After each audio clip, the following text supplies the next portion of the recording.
Hello, Candace. Not you again. Me again. Remember our last oil change? Your boyfriend said he knew a guy who knew a guy. None of those guys knew what they were doing, including you, Todd. Silence your oil change anxiety at Valvoline Instant Oil Change, where you can watch our experts change your oil right from your car. Thanks for coming in. And finish in about 15 minutes. Valvoline. Service you can see, experts you can trust. This episode of Tap and Stepp is presented by Cover Zero Analytics, the leaders in next-level football data. Cover Zero delivers predictive matchup previews, classification-based grading, and customized analysis to football coaches who want more than the same old breakdown of tendencies. With Cover Zero, football coaches now have a tool that can measure all aspects of their team's performance. Cover Zero is built entirely around smarter data analysis, helping thousands of coaches find winning edges that don't always appear in film study. If you're a football coach looking for an extra advantage, Cover Zero invites you to join the hundreds of premier programs that have taken their scouting intel to the next level. Ready to see how the best teams win? Start with Cover Zero Analytics. Find out more at coverzeroanalytics.com. That's coverzeroanalytics.com. Welcome in to your Dallas Cowboys postgame show. No.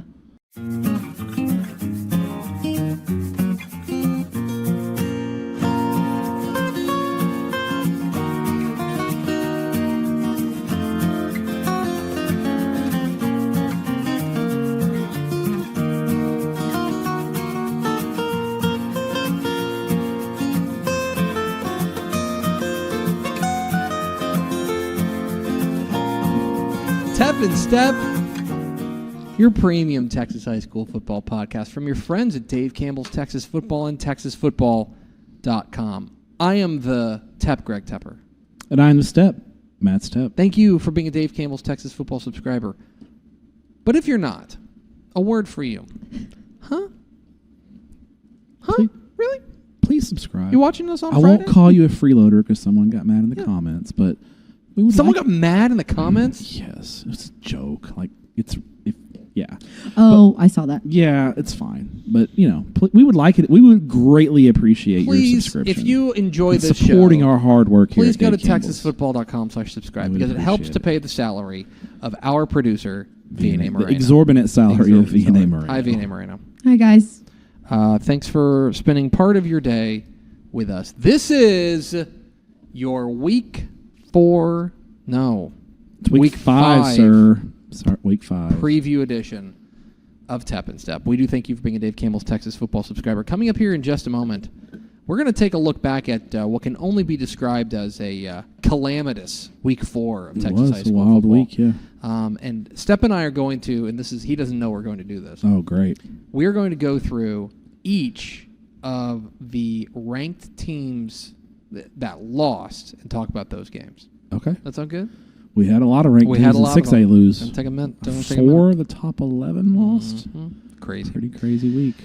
And then we'll get to our Week 5 game draft. But first, Matthew, we will start as we always do with your Texas high school football fun fact of the week presented by Cover Zero. These guys Analytics. are right there. Those nerds. But I say that lovingly. Yeah. Our Because favorite nerds. Because that's who Those are you the want on cool your nerds. side. You want the nerds on your side. And these guys, they've got the numbies to get your team to the next level. Yep. All of the numbers, like the efficiency rating stuff, it's crazy. Cover Zero, your favorite Texas high school football coach's favorite analytics service. That's actually Wow. like really like think of the high school football coaches that you admire. They are Cover Zero Analytics guys. Yeah. So, coverzeroanalytics.com. Go check them out. You can take your game to the next level. Go to coverzeroanalytics.com. Thank you, Cover Zero Analytics. Matt Stepp, your Texas high school football fun fact of the week. We got a text this morning, you and I, because we were on the same text thread, from a coach, we won't say who claimed that his team has the best average margin of victory in Texas high school football. I was on that text thread. You were on that text thread. That coach, yes. So, Baseless claims. Matt Stepp, your Or Texas... is it baseless? Matt Stepp, that's the question. Your Texas high school football fun fact of the week. What UIL 11-man team has the highest average margin of victory in 2025? I'm going to say he's right. I'm going to say he's right. And that person is? That person is Marcus Schultz, the head coach at Ponder. They have a pretty good point differential, and so I'm going to say he's right. Matt Stepp, that's absolutely correct. What's up? The Ponder Lions at 3-0, and one of those games I think was rained out, right? Yeah, the Tioga game. Yeah, the Tioga game didn't happen because of weather. Yeah, war on weather. They have scored 238 points. That seems good. They have allowed 14. That seems really good. For an average margin of victory of 75 points per game. I don't think they can keep that up. If they do, they will win a state championship. They will win the state championship. That is a bold guarantee here. It was either them or Fort Worth or Arlington Heights. Arlington Heights is second at 61 points per game. Yeah. Third is the surprisingly 3-0 Dallas Lincoln. Yeah. How about that? And then fourth is Angleton, who is also just drubbing people. Fort Worth Arlington Heights has allowed a grand total of 0 points. The only team in UIL Texas high school football. Because Hardin gave up some points. Hardin gave up, I think, 12 points. Well, what's going on in Hardin? 7-8-7, 13-10. Yeah, they did. It's tough scenes down but there in Arlington Hardin. Heights has yet to allow a point. That's exactly right. But the Ponder Lions, they've scored a lot of points. They have scored a lot of points. Who do they play this week? I know next week they have Vernon. I know that. That'll be. We'll know a lot more about them. More to come on that next week. Ooh, there's a tease. Let's see. This week they are taking on. Oh, it's a good game. 3-1 Boyd. Yeah, Boyd's much improved. Nice this little year. game there. Sean Sparks did a good job at Boyd. They've done a good job. Boy, They're much improved. I'll tell you, it's a tough district. 4-3 AD1. So they open with Boyd and Vernon in district play. They'll play Bowie. Bowie's pretty good.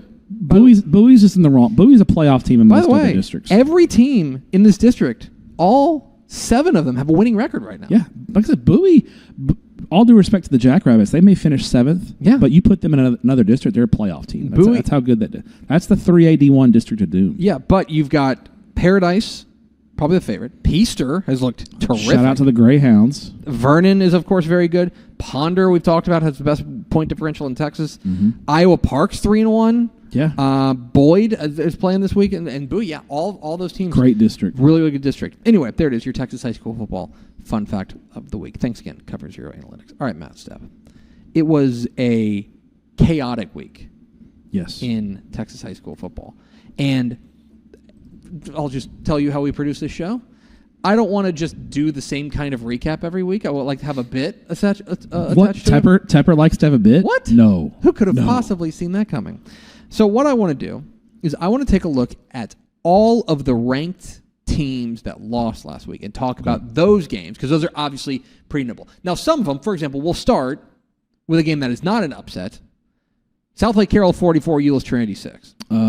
Yeah, I think it's only an upset if you just consider how dominant South Lake Carroll was. I mean, I thought they were the clear favorites, and I was surprised. I was more surprised about this week than last week when they blew out Byron Nelson. I think, listen, 6A Division I is just choose your own adventure type thing. Like, it's wide open. Yeah. 6A D2, decidedly not wide open. I think a favorite has emerged, and they are the Riley Dodge pumpkin spice fueled South Lake Carroll Dragons. They look very good. They are pumpkin spice fueled. Lots of cream, lots of sugar. Yeah.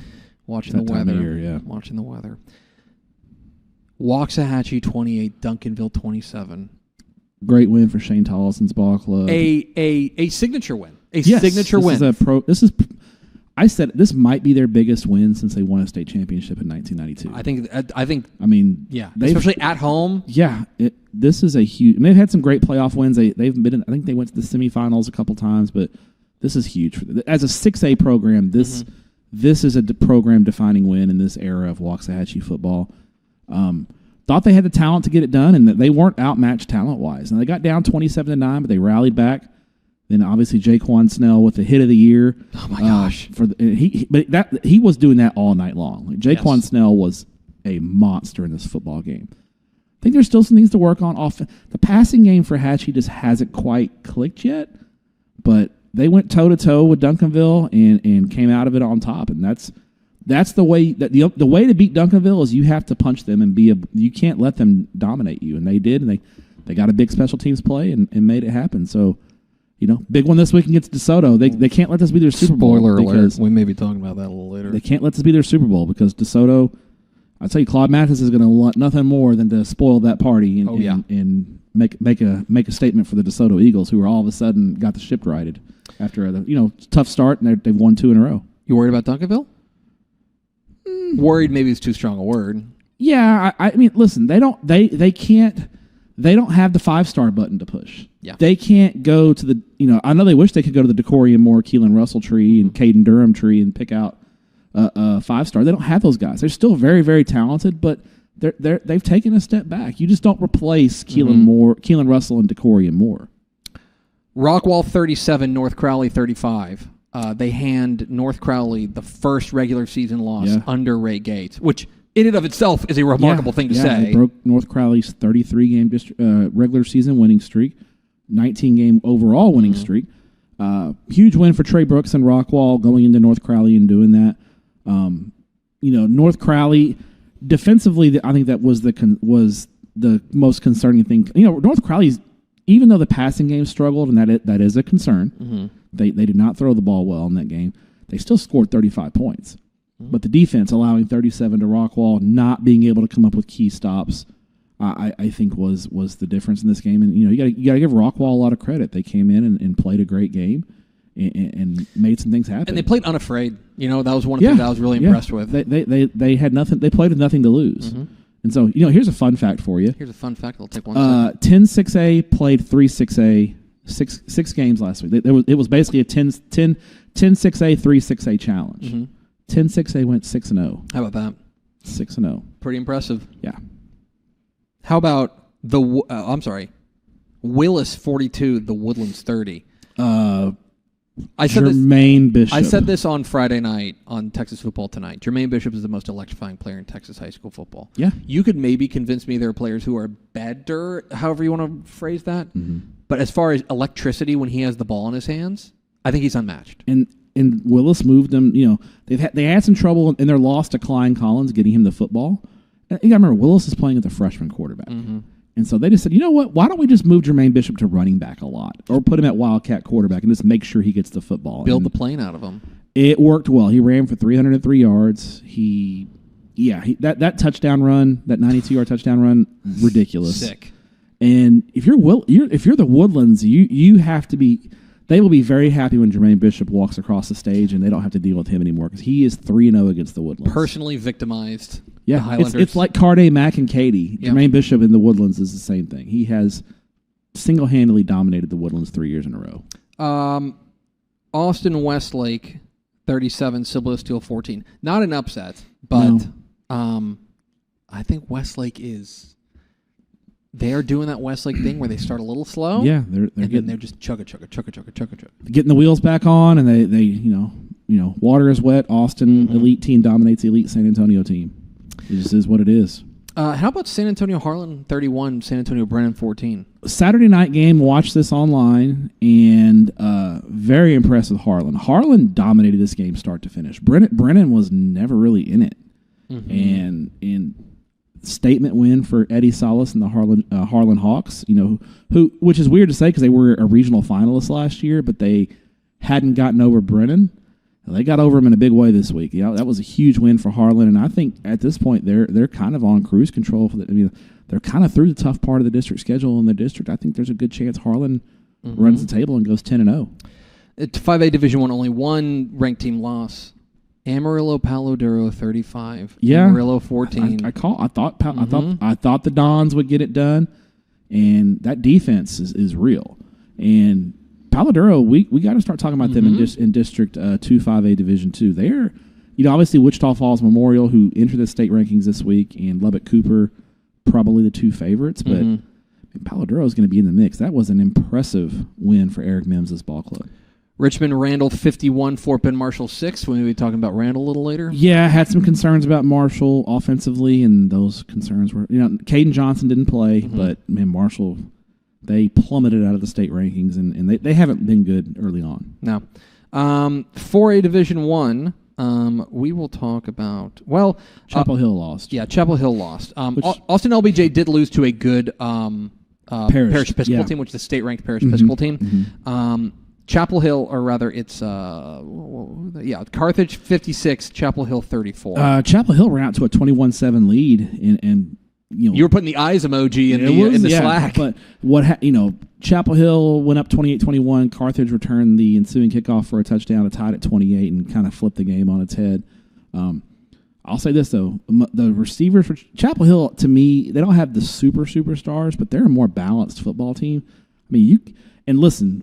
When it gets rough, throw it up to Malik Brown or DeMarcion. That catch DeMarcion Blaylock made, we had it on the highlights on Texas Football Tonight. Unreal. Carthage, great win for them. I think I think Coach, they've gotten pushed a couple of times by Kilgore and Chapel Hill. I think it just shows you how good Kilgore and Chapel Hill are. Speaking of which, Kilgore 18, Pleasant Grove 6. What did Clint Fuller said it was going to be an alley fight, and it was an alley fight. It was 8. That's what you expect when two very physical football teams.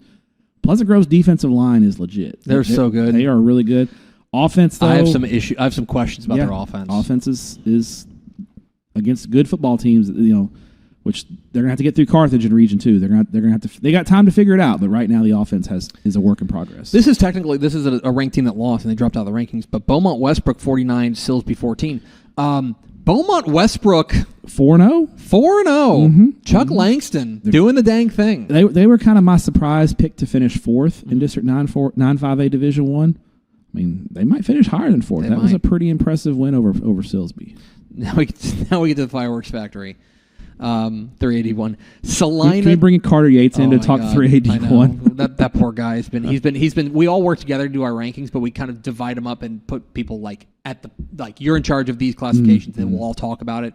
Carter's got 3A this year. Yeah. We'll start with this. Introduce him to the rankings. Franklin 33, Salina 22. I gotta be honest. I think that's a pretty good result for Franklin. Great result for Franklin. I think Franklin had some chances to make that game a little bit tighter than it was. So I think if you're, honestly, I think we can make a strong case for Franklin not moving out of the number 1 spot. I thought that was a great performance against Salina. So, Gerald 40, Lano 29. Yeah, as soon as we start giving Lano props, Pickle. I love you, Pickle. Gerald's really good. The slot T is the devil, and they run the slot T very well. I think they wore down Lano. Yeah, and Gerald's a bigger school, and they're 4A, and Lano's 3A D1. So, Lano's got some questions, especially when they run up against a team that Gerald's got some athleticism and some speed, and I think that's kind of Lano's Achilles heel. Belleville 17, Hitchcock 14. I'm not talking about another rock fight. Not too. Hitchcock losing to a bigger school. I think their 2 losses are to Belleville and Hampshire Finette. I think the offense is a work in progress as well, but defensively, Hitchcock's defense is going to keep them in most games against 3As. This is one that's going to. I get an opportunity to thump my chest. Midland Greenwood 42, Shallowater 17. I have been on the Rangers bandwagon. You've been Greenwood pilled? I've been Greenwood pilled. Yeah. I'm a Brian Hill guy. I think they might be the favorite in 4A Division 2 Region 1. All due respect to Brock. Been saying it. Yeah. Been saying it. That's right. Yeah. Okay. 3A Division 2 is boring. I think Did our top 10 all win? We're everyone smart. 10-0. We're smart. Okay. How about Tidehaven 38, Ganado 12? Tidehaven, I think, proves why they're the number 1 team right now in 3 Division 2. I'm not too, if you're a Ganado fan, I'm not too worried about what happened. I mean, Tidehaven's really good. They're a bigger school, so, I think it's Tidehaven's time. And Ganado's a little young at spots, and so they're figuring it out. Speaking of teams that we just can't figure out, Lovelady 41, Garrison 34. I think Lovelady's really good. I think Lovelady's very good. Garrison is a hard team to figure out, but I think this is more about Lovelady. I hear you. Meanwhile, let me find the score. Oh, yeah, okay. Weimer lost to San Antonio Holy Cross, which is a good private school team. Yeah, to drop out of rankings. I can't calibrate church ball. Sorry. Pottsboro 42, Munster 33. Pottsboro's a 3A Division 1 playoff team, so Munster only loses to 3As apparently. Yeah. Last year they lost to Holiday in Munster, and this year they've lost to Holiday in Munster. We did, to be clear, in our rankings, we did drop them to number 2 only because I think Shiners look good. Well, yeah. They're 4 now, and at some point The resume has to be. I would just say right now, I'm not ready. If I'm a Munster fan, I'm not hitting the panic button. Big game this week, though. I think 2A Division 2 is really good this year. Yeah. I think it's really good. Yeah, a lot of good teams. And then last one, bit of a surprise here. Kahoma 15, Albany 12. I think Cahoma's pretty good. I think Cahoma's pretty good, They're a too. 3A Division 2, and we talked about. I think Cahoma. I believe if you would go back and look at a Hipster Picks article, they were a Matt Stepp Hipster Pick back in August. So anyway, there's a Jean through just saying. all the 11-man chaos in Texas It was a high lot. school football. It's now time for our Week 5 game draft. If this is your first episode of Tep and Step, hello. This is how it works. Step and I will go back and forth selecting games we are most interested in. Most interested in. That's the phrase that pays. Yes. We're not saying they're the best games. We are saying these are the games we are most interested in. So, hypothetically, last week you could have chosen. Oh, God, I'm not prepared. I am not prepared. Hold on. Oh, my It's gosh. not like we can edit this either. Oh, no. Houston Milby 41, Houston Sharpstown 27. There you go. Okay. So, he could have taken that game. Mm-hmm. This week, hypothetically, Matt Stepp could take. Hidalgo and Brownsville Lopez. He absolutely could. Big game down there in the Rio Grande Valley. All you got to do is sell us on it. We're going to have 5 rounds going back and forth, selecting games. Then we'll round it all out with our hipster game of the week, which is a game that's a bit off the beaten path. Yep. Had a fake coin flip before the show. Step won the fake coin flip. And so with pick 1-1, where are you going, Matt Stepp? We're just going to get out of the way. Yeah. Just going to get out of the way. 7 o'clock Friday night, live on Texan Live. Venus and Cedar Hill TLC. It's Klein versus Klein Collins. Oh. The Klein pilling has officially the been agenda. completed. Yes, the agenda. The agenda. Yes. We are all about the agenda here, and this is a outstanding football game. As the mothership, as they're calling themselves, Klein, they take on a really, really good Klein Collins team, and I think we now know how good Klein Collins is because we watched what Willis did to the Woodlands. A couple of weeks ago, Klein Collins beat the Woodlands Klein Collins beat Willis 42-14. Dominated Willis. Mm-hmm. Now, Klein, who has been among the most dominant teams in Class 6A early in the year, this is the test. This is the final exam. Is it fun or is it real? Because Yes. those can be the same thing, It can but be two they different can things. also be different things. Yeah. We know Klein's fun. Mm-hmm. In fact, so fun they recovered 5 onside kicks in a row last week. That's got to be like a state record or something. I think I've seen a team recover in person maybe 3 in a row. Yeah. 5 in a row is ridiculous. They had a running clock basically late first quarter of that game against Klein Forest. That the final score was 44-20, and that game was not that close. They could have. You're saying they could have named their score. It was 44-6, like at the end of the first quarter. Jeez. Yeah, so they shut it down. It's Edward Kelly, the SMU commit. They've got a dude named Turbo Jordan. like What more do you want? They're going for here's Klein's got a dude named Turbo. They recovered 5 onside kicks and they got multiple running backs with neck rolls. Yeah. Sign me up. Like, what else do you want out of a football team? Neck rolls, Turbo, onside kicks, going for 2, doing bits. But this is not a bit. Kadudi said it on Twitter. Like, this is their personality. Mm-hmm. This is what they do. And so they have a system, they have a personality, and they live by it. And then they're really good. They're often but see, no one talks about it. Klein's offensive line is massive. Yeah. They will pancake the hell out of you. They are serving up pancakes left and right. They're really good. They have a high risk, high reward strategy, but they're really good at it. Their scheme is unique. Then you got Collins. Collins has been among the most consistent teams in Klein ISD over the past 15 years or so. Yeah, I'd say they're probably the program of record. Yeah, I mean, Klein them and ISD. Kane. Kane is the newcomer. Yeah, but Collins over time there was a time Klein Collins was going toe-to-toe with DeSoto in a state semifinal in 2016, I Sounds think. right. And they were good before that. They beat Willis 42-14 a couple of weeks ago. They played Saturday night against Magnolia West, and they did what you should do to a team like Magnolia. No offense to Magnolia West, but Collins is better. Mm-hmm. They beat them 42-0, and that game was 42-0. I think early third, and Collins kind of laid off the gas a little bit. Their quarterback Braden Schagen, He's a dude. Runs for a touchdown, has a touchdown pass. He is a Klein Collins quarterback because he is a quarterback who honestly probably plays the position like a linebacker. Mm-hmm. He's got that mentality, but that mentality permeates through the Klein Collins program. They are physical. They will hit you, and they are not coming. They're not coming to go 4 wide and throw it 40 times a game. They want to run right at you. So this is going to be a great schematic matchup here. The Collins defense was great last week. They picked off 3 passes. They had a block punt to set up a touchdown. Really, really good. Can they hold up against this massive Klein offensive line? I think that's the money matchup in this game. The Klein O-line against the Collins front 7.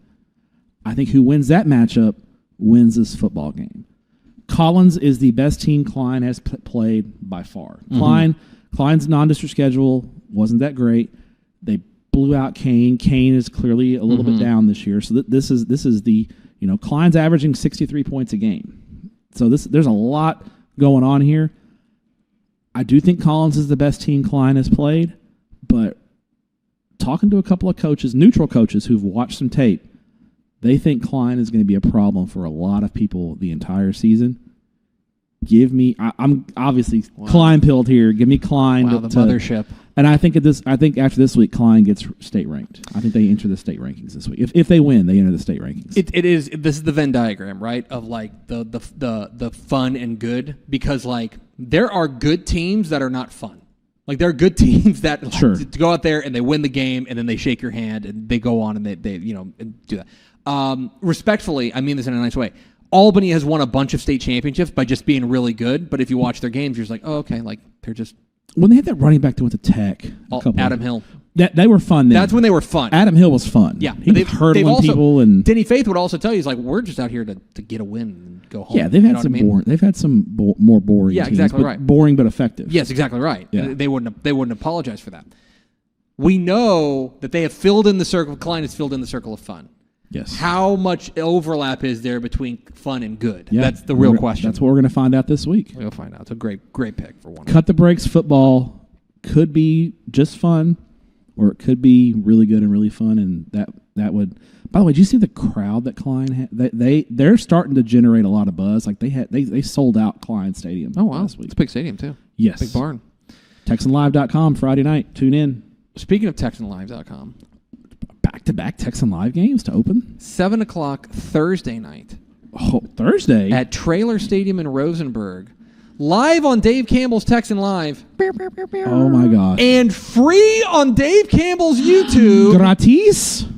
It is the District 9-5A Division II title game between the Richmond Randall Lions and the Iowa Colony Pioneers. In a game we've had circled for 9 months, and a game that there for 2 young programs, a lot of history, like especially last year. Iowa Colony last year went 12-2.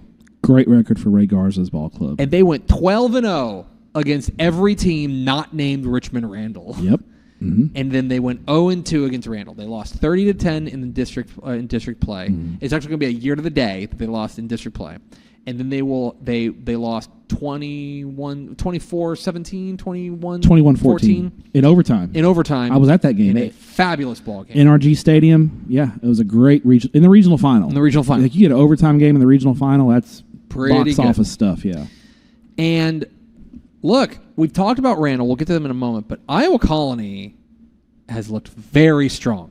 The early returns on the Pioneers, which is a team we've had our eye on from the word go. Yes. The early returns are positive. Yes. We knew they'd be good, and then they went out and won the state track and field boys championship in track and field, and then they've carried it over into the fall. They are averaging beating their first 4 opponents by 40 points a game. They are seems good. Dominant. That's pretty good. And the 1-2 punch offensively of Carson White, their quarterback, and Aaron Tenner, their running back, is hard to stop. Yeah, and they've got a great receiver, Jaden Warren, the University of Houston commit. And Carson White's, he's a junior. He's been starting since he was a freshman. He's got a lot of experience. And they just they haven't had to do it because they've been dominant, but they have the makings of a team that, like, when plan A is not working, great. We feel great about plan B and even plan C. They got a bunch of different ways to beat you. Yes. And their defense takes the ball away. They averaged 3 takeaways per game in their first four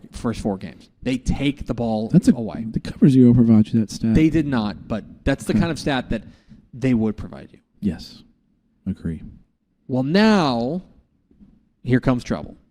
Here comes the hottest team. The Death Star. The Death Star. The 5A Division II Death Star. Yeah. It's Randall. The reigning state champs.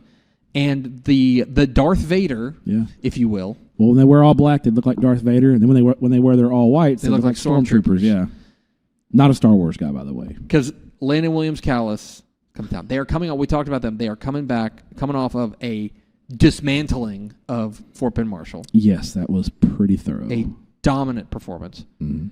Landon Williams-Callis has been maybe the best player in Texas high school football to start the year. He is averaging 11.5 yards a carry. Jeez.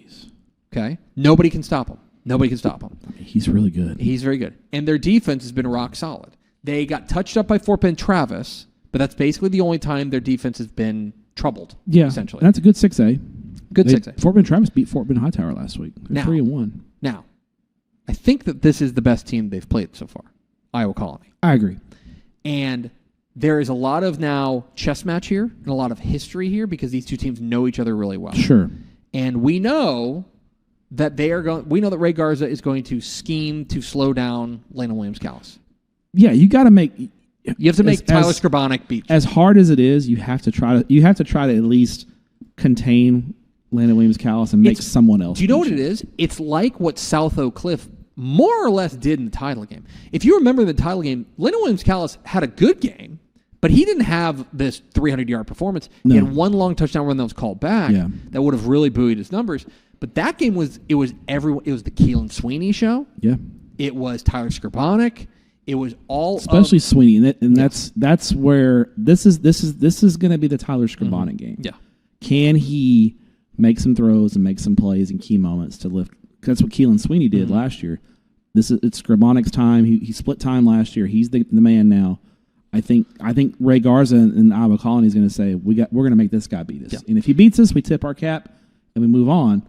But I think that's it. You got to try to.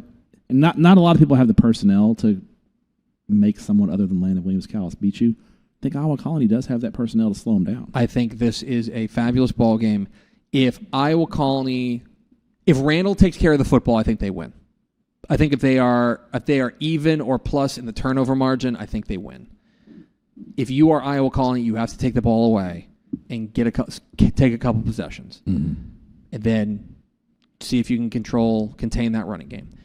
Fabulous ball game. I like Randall. They've won 20 in a row. It's hard to pick against a streak. Exactly right. But I think this is a fabulous game, which you can watch for free on our YouTube and on TexanLive.com. Man, what a banger. What a banger. It's great.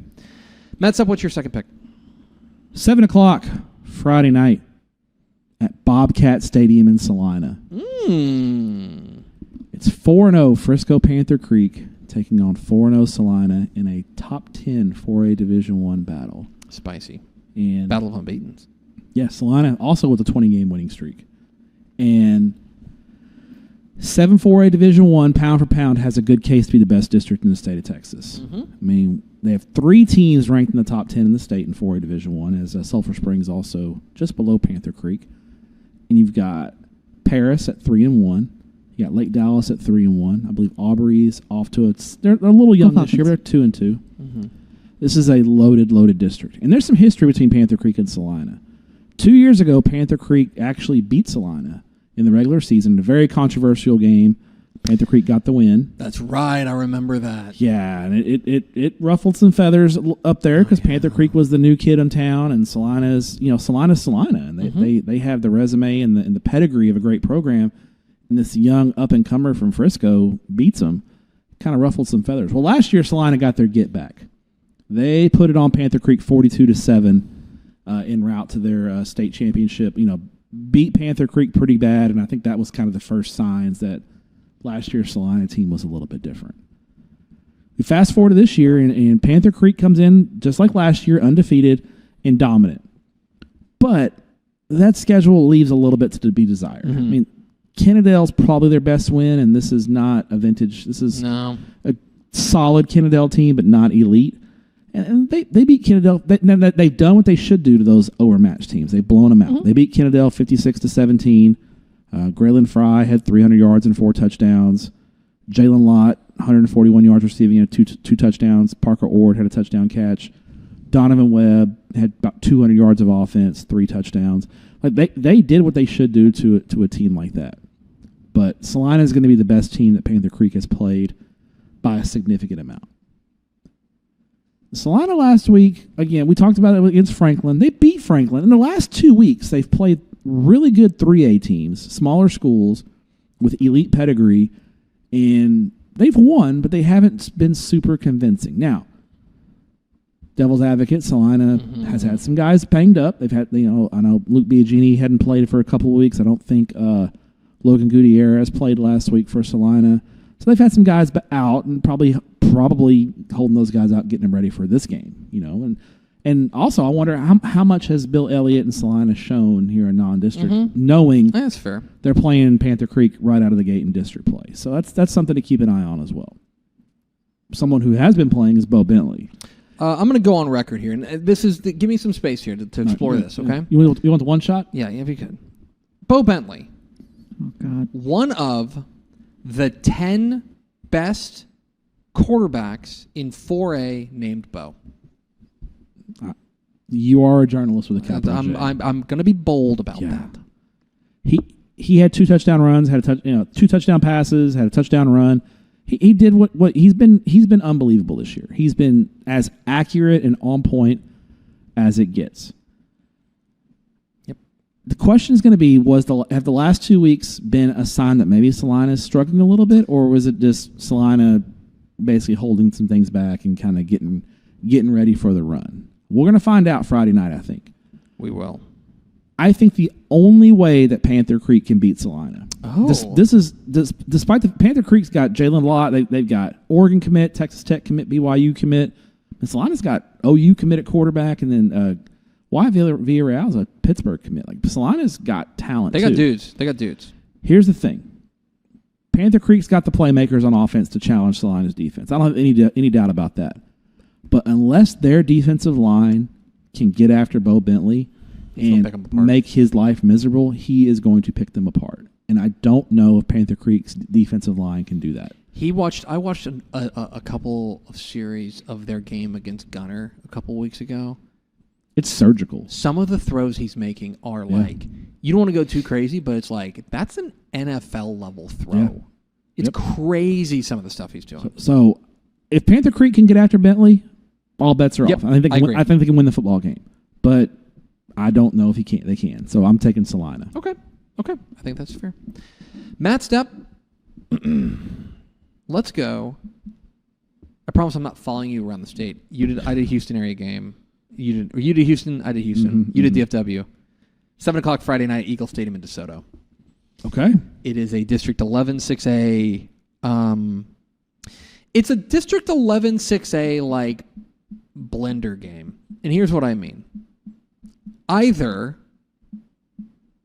one team wins, like whoever loses this game is going to get thrown into the blender of District 11 6A, right? Sure. The winner of this game is going to feel pretty good about themselves. Yes. It is the Waxahachie Indians visiting the DeSoto Eagles. I think it's DeSoto's first home game. I think that's right, yeah. Because they went to Georgia. They went to North Crowley. They went to North Crowley. They went to Corpus Christi. DeSoto's gone to Georgia and Corpus Christi. Yeah. Not that much of a difference drive time, honestly. And then they played Mesquite. They flew to Georgia, though. And they played Mesquite in Mesquite. I thought you were going to say they flew to Mesquite. I'm like, that's wasteful. No. They got on the Jerry Jones helicopter. Yeah. Jerry Jones, if you'd like to donate your helicopter to Tep and Step. Greg.Tepper at DaveGambles.com. Waxahachie pulled off what can only be described as one of the seismic results of Week 4 in their thrilling, exciting, physical win over Duncanville. And we talked about it in the open a little bit, but like it really goes, like we can't say enough about the fact that like we talk about Rockwall playing unafraid against North Crowley. Waxahachie came in 100% convinced they could beat Duncanville. Yeah. There's a lot of teams that don't think they can beat Duncanville. Sure. And I think it helps Waxahachie probably, other than when DeSoto beat Duncanville in 2023, Waxahachie probably has played Duncanville closer than DeSoto has. So I think Waxahachie felt like, hey, we can play with these guys. They've played with them for a half. They just put it all together for four quarters. I think Jerry Meyer, their quarterback, a real star in the making, TCU commit, made some big time throws late, especially. He struggled early. Yeah, he threw a pick six early. Victor Lincoln had a pick six, but in the fourth quarter in winning time, exactly right. He made some throws. Made some big time throws, and then it was the defense. Jaquan Snell, the hit heard around the world. Yeah.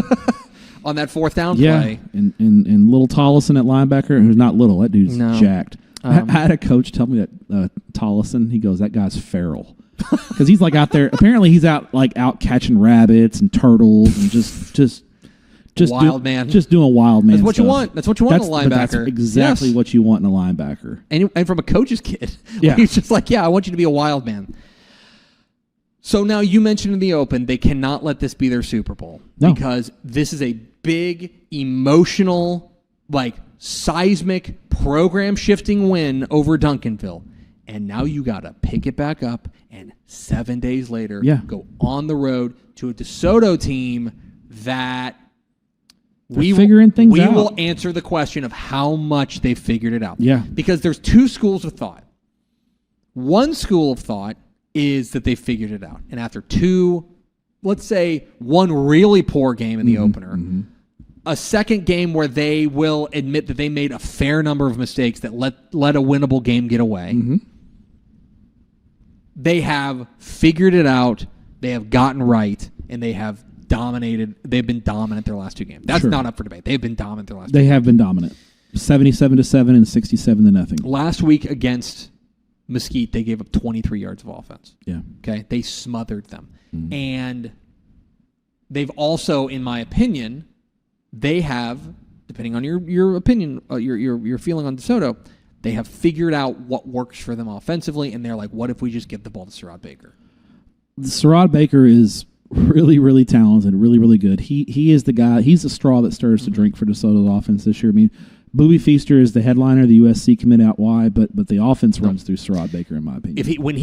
As he goes, so go the Eagles. Yeah, he's the head of the snake. Exactly. If you stop Sherrod Baker, you're probably going to stop DeSoto. And they're letting him play quarterback. They've still got Legend Howell back there at quarterback as well. Yeah, I think Howell got played last week. The young kid Summers has played well in spurts, but they get creative with Baker and try to find ways to get him the football. Claude Mathis and his staff understand we are going to go as he goes. Yeah. So that's one thought. Sure. Here's the other thought.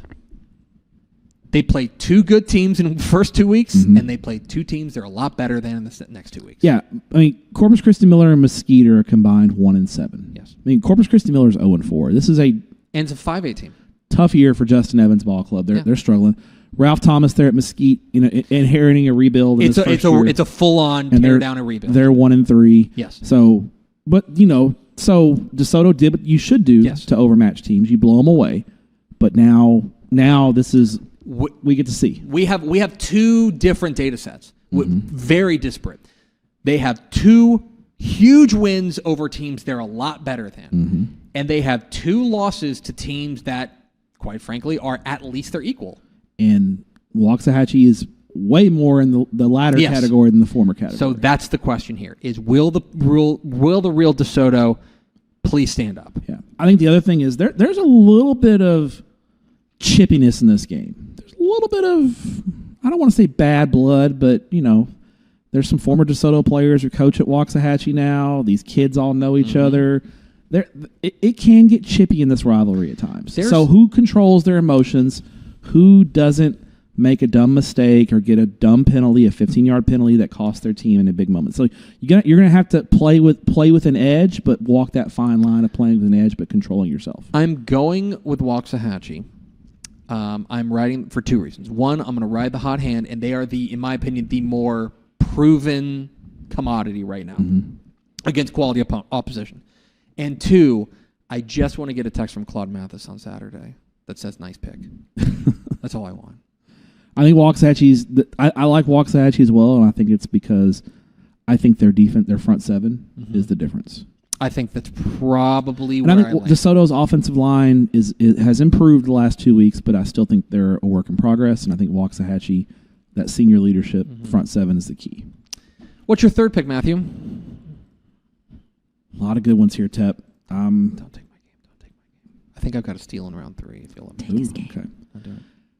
7 o'clock Friday night in Mont Bellevue, Chambers County. Yes, you can have it. This is a great game. I'm glad you're having it. The Lufkin Panthers at 3-1 visit the Barbers Hill Eagles at 3-1 in the District 9 5A Division I opener, and he wouldn't like us calling this name, but this is kind of a Carl Absek Bowl here. It absolutely is. As former Barbers Hill head coach Carl Absek brings his now Lufkin Panthers back to where he coached just not that long ago. I believe his daughter just graduated from Barbers Hill like in May. This is spicy. This is a he will not he will absolutely deflect and not make this game about him. And it's in essence the football teams have to go out there and play. But for us in the media, this is a juicy, spicy matchup of two really good teams. You got Lufkin, won 3 in a row. They lost their season opener to Longview. No shame there losing to Longview. They've won 3 straight. Now, last week, things got a little bit dicey against Tyler. They were down 21-7 early. They rallied back. On 4th and 19, Javion Johnson throws a 34-yard touchdown pass to Devin Wallace that 2 minutes left that ended up being the game winner. Their running back, Kenneth Waters, very underrated, had 2 touchdown runs and a touchdown catch for Lufkin. Lufkin's defense, young but very, very talented. This is a super talented and super good Lufkin ball club. This is their biggest test since week 1, though, against Barbers Hill. Because to be fair, Lufkin has the last 3 weeks. Tyler's their best win, and Tyler's 1-3. They beat Nacogdoches, who they basically always beat. That's kind of a rivalry, but not really. Probably shouldn't be played anymore. They've kind of outgrown the rivalry. And then they beat a bad team from Arkansas like 76-0. So this is the test. Barbers Hill is a very good team. Cody Semper, first-year head coach there, has done a fantastic job. They beat Manville early in the year. That's a nice win over Manville, who gave Shadow Creek a great game last week. And last week they beat Richmond Foster 43-13. And you're thinking, well, it's Richmond Foster. C.D. Lamb's not at Richmond Foster anymore. They're a 6A playoff team last year. This new quarterback, Brady Barrier, his dad got hired on staff as a coach there. He transferred in from Anahuac. He's been great. He has been a real difference maker for this Barbers Hill offense. He had 2 passing touchdowns, 2 rushing touchdowns, was the leader for Barbers Hill in that win. I said it for DeSoto Waxahachie. I'm going to say it for this game. This is going to be an emotional game. Who controls the emotions? Who keeps their cool? It's going to be a big crowd. It's going to be a great environment in Barbers Hill. Who controls that is, I think, is going to be key in this game. I think Absek and Lufkin are still the team to beat in the district. They won the district championship last year. I think the gap is closed. I think Barbers Hill, Port Arthur, maybe even Beaumont Westbrook have all closed the gap, but I still think Lufkin has a little bit of an edge. Taking the Panthers in a close one. But I'm going to keep my eye on this game because of all the peripheral stuff that's with this game. Because here's the other thing, and I don't know if I'm speaking out of turn here, but like the Barbers Hill Carl Absek relationship, I think that they were ready to split apart. Is that a fair statement? Am I going too far here? I don't know if Carl Absek was ready to leave Barbers Hill, but it is what it is. I think that the relationship had gotten to a point where it was maybe not an amicable split. I think that's fair. That's a fair statement. Yeah. And so there's some heat here. There's some heat, to use a wrestling term. And I think it's going to be a fun matchup with a lot on the line in a district that every game counts. Like, it's a tough district, and that top of that district is going to be battles upon battles of teams that are really evenly matched, which is going to make this really fun. It's a good pick. I'm really glad you didn't take my game, though.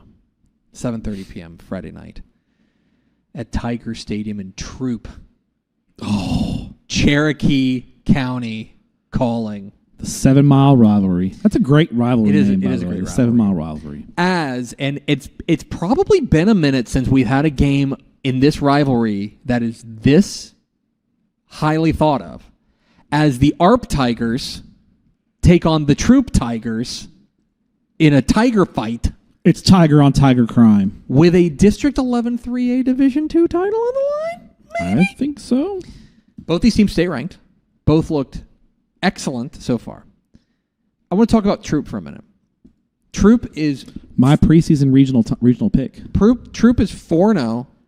And I think what is... Troop is not poop. They are really good. I did not say that. I think I said Proop.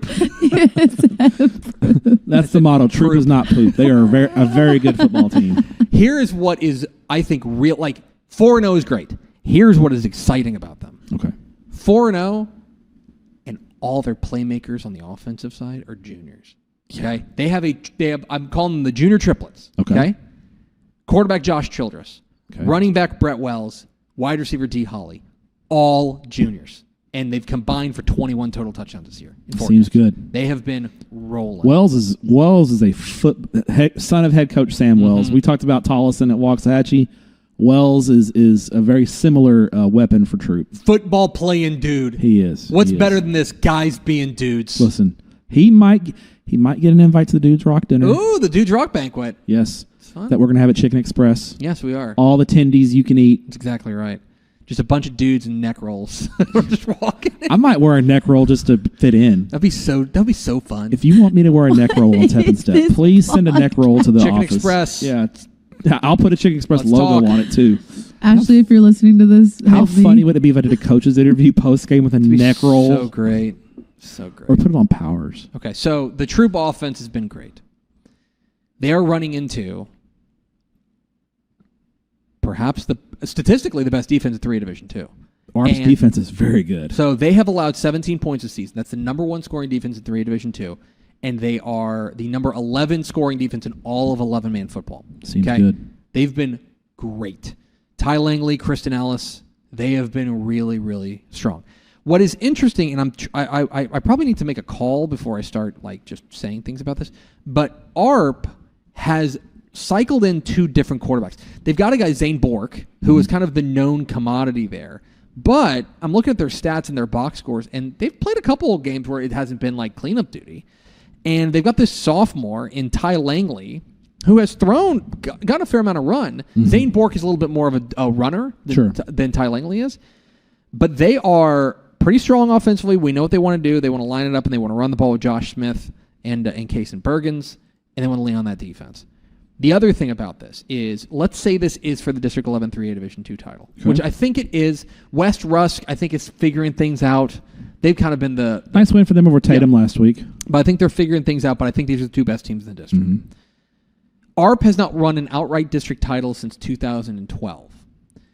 Troop, this is amazing to me, has not won an outright district title since 2005. Wow. It's been 20 years since they've won an outright outright good district football title. teams. Exactly right. Teams, yeah. But they've been they're in a good district. Out there, that part of the world, there's a lot of good teams that are their size, which is kind of the problem. Yeah. I think ARP gets it done.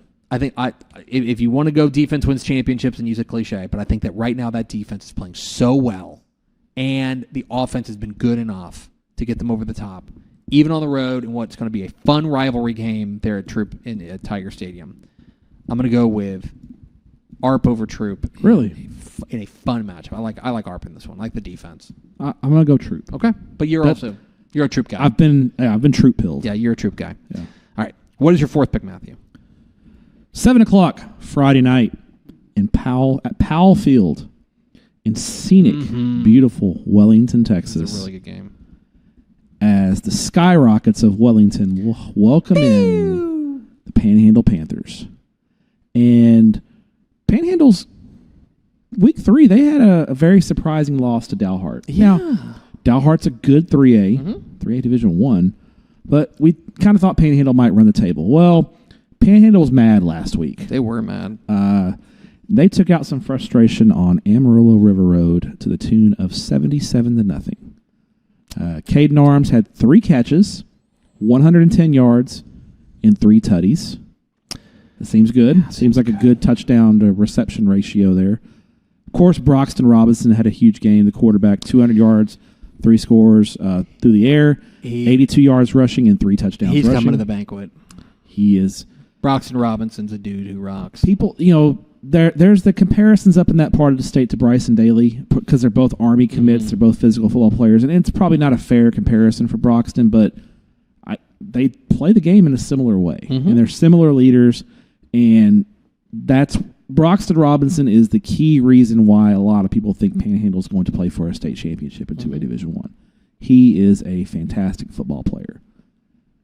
Here comes Wellington. And, Wellington for years had been running the wing tee and kind of a run-based offense. Well, apparently they have decided to open it up a little bit this year. They're running what they call the Sky Raid offense. Hell yeah. And last week they played Lubbock Christian, and that's a good private school team. That is a very good private school team. Wellington took care of them 44-22. I believe that was an undefeated Lubbock Christian team. Chris Softly does a great job of that program. He does. Great guy. I'm not a private school guy, but I know Coach Softly does an excellent job. We had a good chat at coaching school this year. Coach Softly caught me in the hotel hallway. We had some Abilene Christian connections. Great guy. Callan Kane, the quarterback for Wellington, had 4 touchdown passes, 177 yards. 2 of those touchdowns went to Cameron Brooks, their outstanding receiver. And then Noah Cantu, 113 yards rushing. They still can run the football in Wellington, but the Sky Raid is just they're just getting weird in Wellington. They're throwing the ball 25 times a game, and Wellington's defense, a couple of key interceptions were the difference for them in that game over Panhandle. I think this is a very pointsy football game.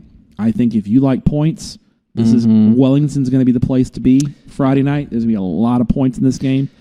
I think Panhandle has a little bit more juice in the trenches. They're a bigger school, a little bit more depth, a little bit more juice in the trenches, and they've got Broxton Robinson.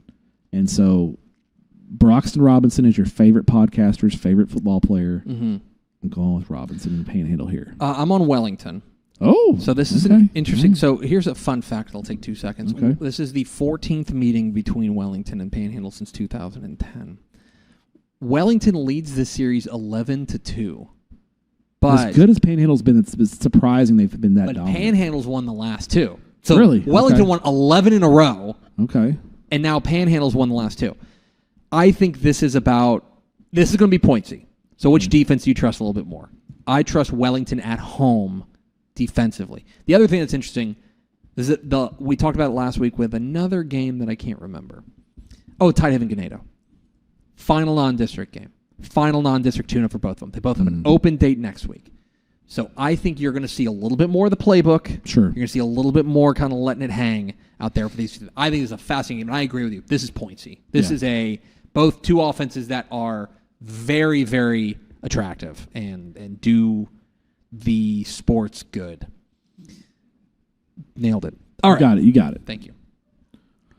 We're rolling here. My fourth pick, 7 o'clock, Friday night at Panther Stadium. I think it's technically Sheldon ISD Panther Stadium. Correct. In Houston. Sheldon, Texas. I don't think Sheldon's a city. Is it? It's in Houston. Let's see. Is Sheldon, Texas? Sheldon is an unincorporated community and census-designated place in northeastern Harris County, Matthew. They're unincorporated, though. You got to get corporated. Get corporated. Now, here's because they're unincorporated. When you dateline it, what do you dateline it? Ooh, you probably do Houston. Yeah. Or this is really nerdy sports writer talk here, folks. As the welcome as District 21-6A gets off to a bang with the C.E. King Panthers welcoming in the Atascocita Eagles in a game in which I think you have one team that rightfully probably feels a little disrespected. Ooh, hashtag disrespect season. Yeah. Because we hear about this from C.E. King folks on a relatively regular basis. Because District 21-6A, we talk about how great it is, right? 23-6A. 23-6A. It was 21-6A last realignment. 23-6A. Yeah. You've got Atascocita, who's been so good. North Shore, of course, right? Summer Creek, who's made a couple of title games. Kingwood last year burst on the scene. And C.E. King's sitting here like, what? Chopped liver over here what do we got to do to get noticed? On the eastern, right off the Beltway, chopped liver. Get a little love. And here's the thing. They have been consistently very good. They have been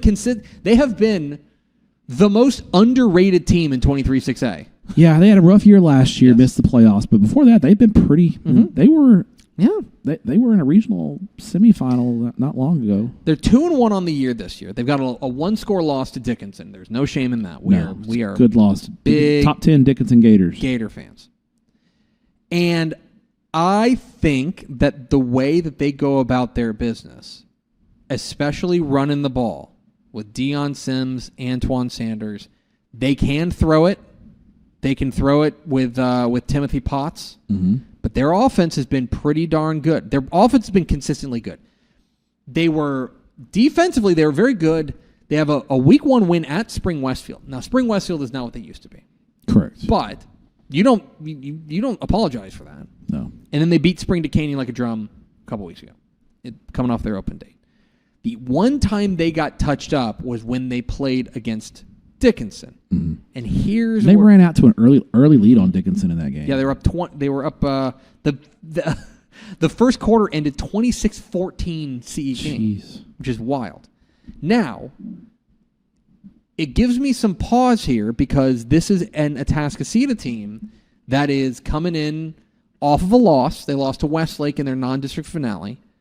They have an extra week to get healthy, which is going to be important because we need to see what the status is of their star quarterback himself, Incarde Mack. Yes. Incarde Mack missed the game against Westlake.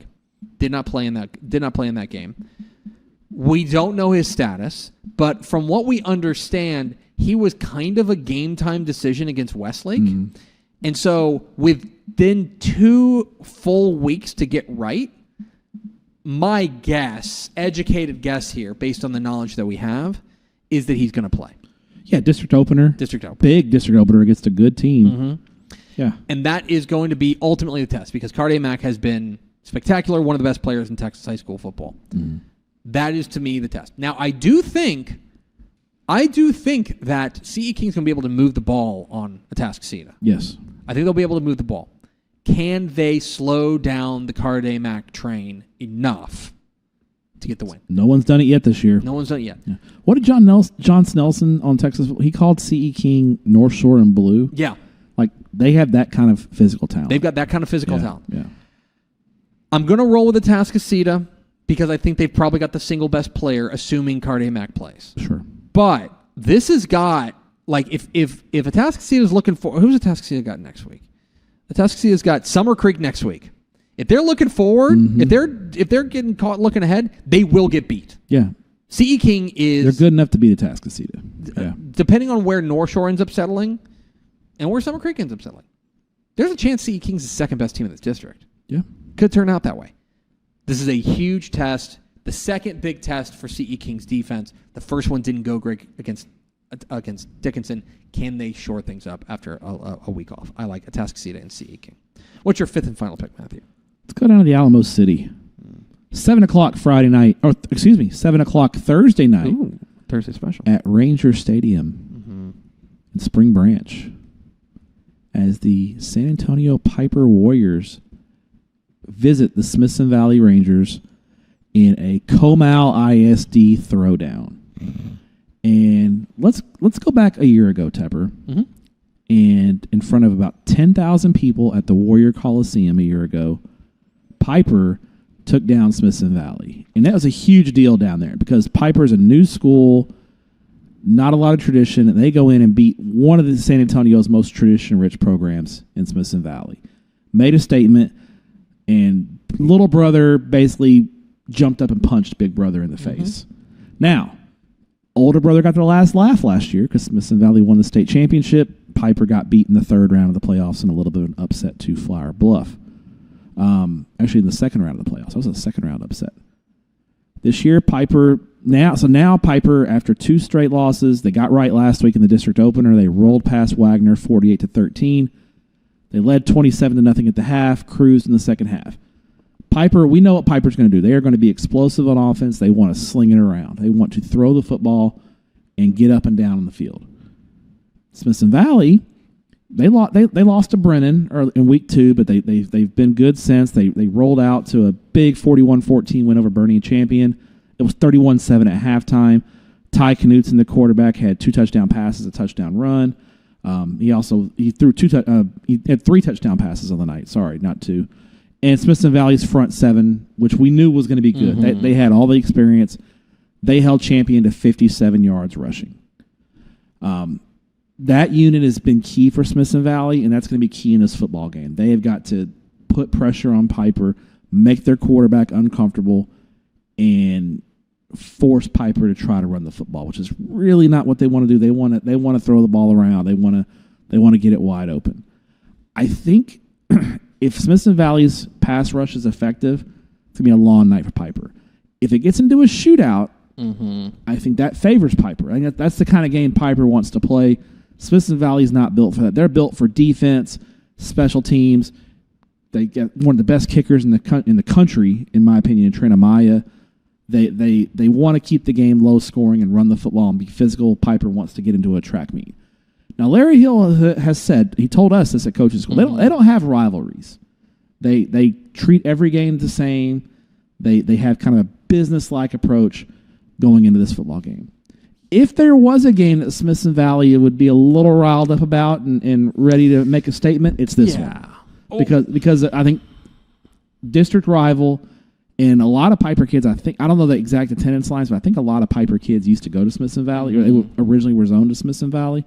So there's some natural built-in rivalry here. And I know Coach Hill, he's going to say that we don't have any rivals. Every game is important.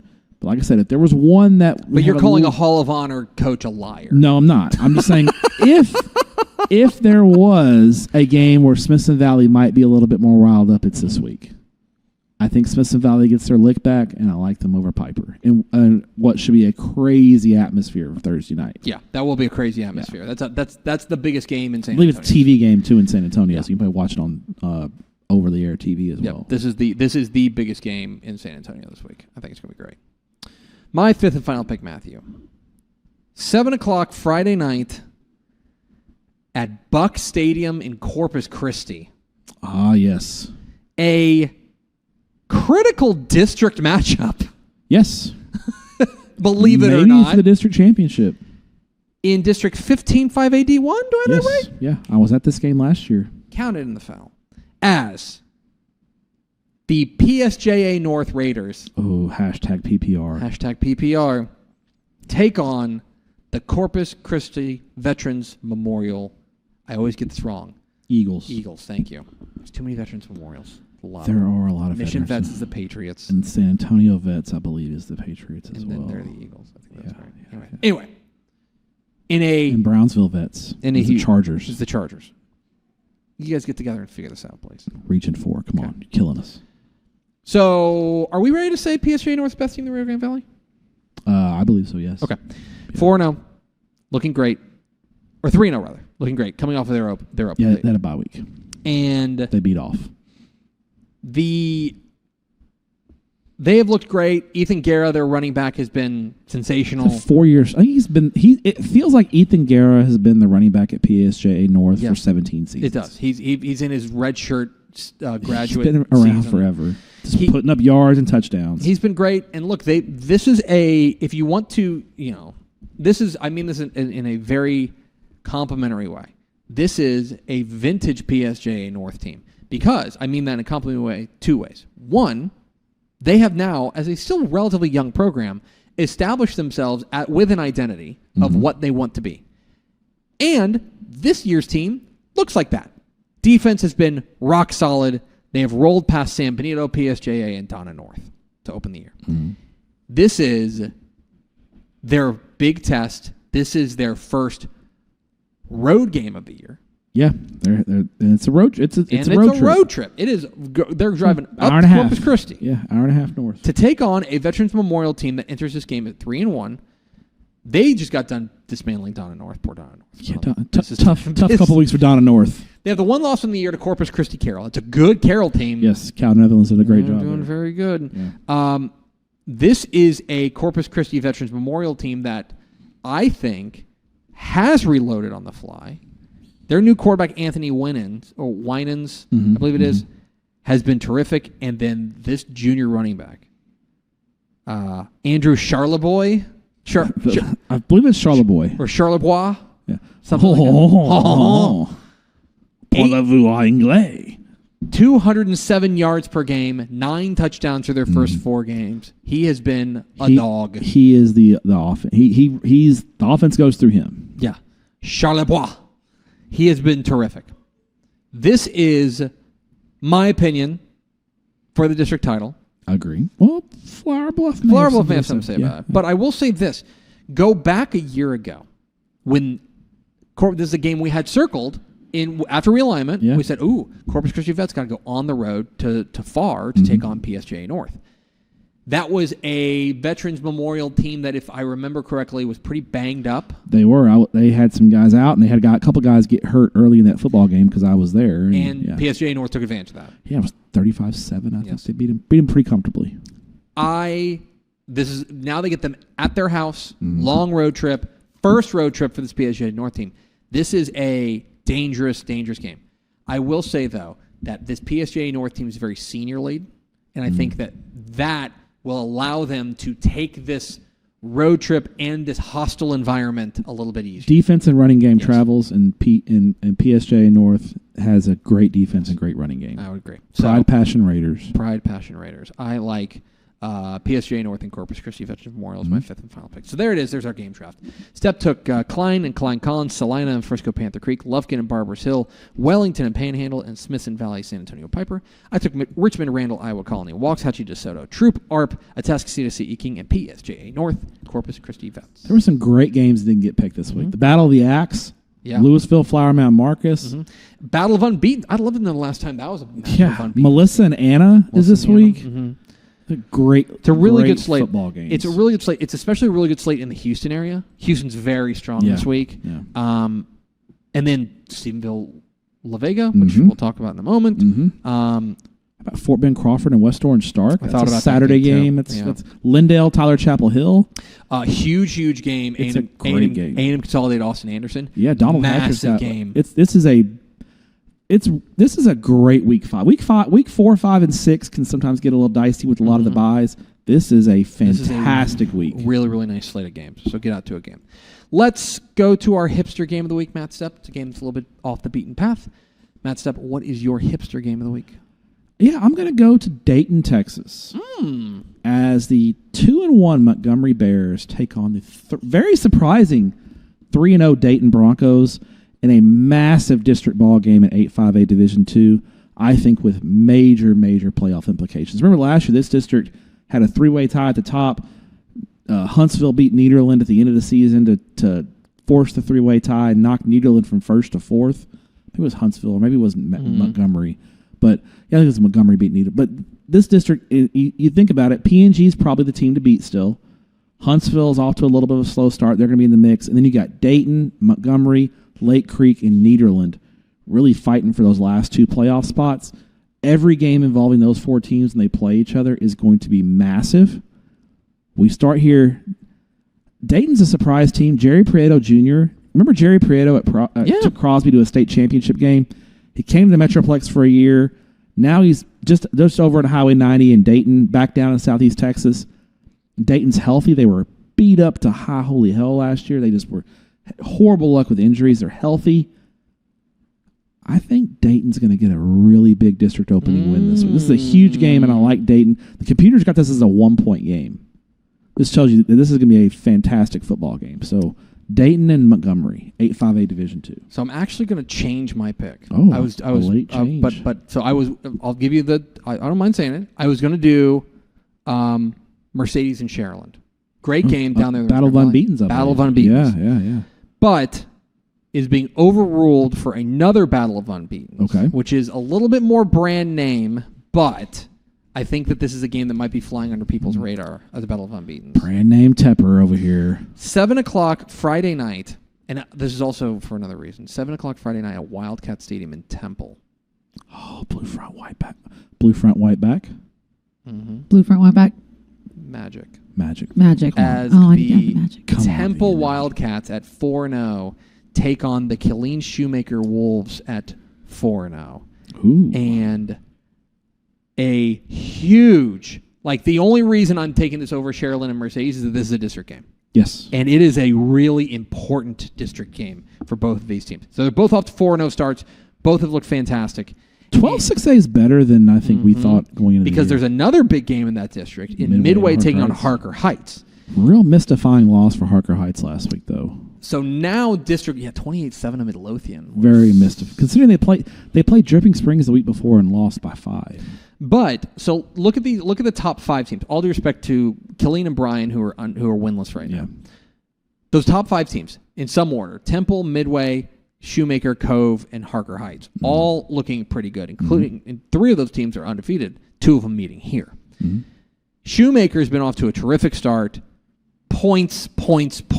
Speedy. Shoemaker's got a lot of team speed. Very, very fast. They have got dudes that can fly, and their quarterback, Damani Dale Addison, has been taking full advantage of it. That receiver, Jamal Polite Jr., made a couple of ridiculous touchdown grabs last week in their win over Waco U. They are points. Temple's 4-0, and if they win this game, they might start gathering money for a Chad President statue outside of Wildcat Stadium. He may get one anyway because he's such a great player. He is off to a literally perfect start as a head coach. And they've been doing it in kind of old school Temple ways, man. They are playing strong defense. Well, they're doing it with the backup quarterback because Champ Mayo got hurt. Yeah. This new quarterback, Kylan Basinger, has stepped in a really, really nice way. And more importantly, they're running the ball with Cavalli Neely, which has been really important to them. Massive game. The winner of this game is going to feel like they're in the driver's seat for the district title. And if I remember, there is a universe. Let me look at the enrollments real quick. This is potentially possibly a seeding game. Could be a seeding game. Yeah. If both these teams go D1, then this could be a seeding game. So, fabulous ball game here. I am really excited about Temple and Shoemaker. And here's the other thing. That'll be a great crowd. I think the game is it on Temple? It's in Temple. Is it on Texan Live? Might be. That's better. Perfect. Yeah, I was going to do That's a with the question mark on the end. Maybe. Check TexanLive.com to see. Let's go over to VNA Moreno to see what VNA wrote down. Hey guys, Hi. how's it going? Hi, VNA. Y'all were not funny today. Okay, thank you. Thank you. Just kidding. Y'all were actually like neck rolls, turbo, onside kicks. What more do you want? Yep, perfect. And then you guys proceed to say Chicken Express plus neck rolls. Yep. Heck So- yeah. I need to go to Chicken Express wearing a neck roll and just eat spicy tenders. Car obstacle bowl. Yeah, Carl Absec Bowl, yeah. And then finally, will the real DeSoto please stand up? Yeah, I mean, that's really the question. Like, we will find out so much about DeSoto, and, like, I don't want to put it onto one game, but, like, a lot of what I feel about DeSoto pretty much for the rest of the year will depend on what we see on Friday night against Waxahachie, especially at home. Where are you going this week, Matthew? Thursday night, I will be in Garland at Williams Stadium as the Garland Owls take on the Naaman Forest Rangers in a really big game. 9-6A is jumbled up. It is wild. Every game in 9-6A is a big game. And so I spent a lot of time at Williams Stadium. it's a nice stadium. Nice stadium. Jesse Perales, he's like 0 so Manny Gomez at Harlingen is like 6-0 when I show up. Poor Jesse Perales is like 0-6 when I show up. So we're hoping. I'm hoping I'm not the jinx. Yeah, but I might be. So if you're a Naaman Forest fan, hopefully, if you're hoping the streak breaks, apologies. If you're a Garland fan, you're celebrating my arrival. Yeah. Friday night, I will be at Art Briles Stadium in Stephenville for the big game. We didn't talk about La Vega and Stephenville. That's a huge game, massive game. And Stephenville looked really good last week against Abilene Wiley. They beat Wiley 52-13. Yeah. As Waco La Vega comes to town to take on Stephenville in a great game. Get to see the new stadium. Excited about that. I got approved for my media credentials. Thank you, Coach Swinson at Stephenville. So excited to visit the new stadium in Stephenville and watch a really good football game between La Vega and Stephenville. And get to have a pregame chat with Don Hyde and Sterling Doty, two of my favorite people. They are very good people. Very good. Those are ball-knowing dudes. Yes, they are. And Saturday, I will be in Abilene at Shotwell Stadium, which you have another place I've spent a lot of time at. Yes, for a neutral site game between Odessa High and Colleen Ellison, a 1:00 Kickoff Ooh, a on little Saturday. matinee. Yeah, so I'll get to watch some college football Saturday night. Okay. Yeah, Good for you. I was hoping ACU would have been in town, but they're not. They're down the road. So, but it's still a pretty. You can probably find a watch party.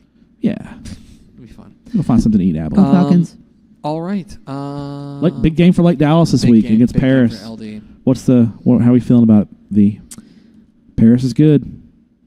I trust my Falcons. Okay. Okay. I love your energy. Love the enthusiasm. That's They're all I got right now. That's going to do it for us. Thanks for Actually, no, the Eagles too. UNT. Oh, I thought you meant Oh, yeah, Philadelphia Mean Eagles. Green. UNT. Yeah. I was going to say, Philadelphia's 3 Going now. strong. That's going to do it for us. Thanks for spending a little bit of your day with us. Thanks for being a Dave Campbell's Text Football subscriber. VNA, thanks for listening to us. Thanks, Stepp, VNA. Stepp, thanks for your courage. Thank you. Talk to you next week on Tep and Step. Bye.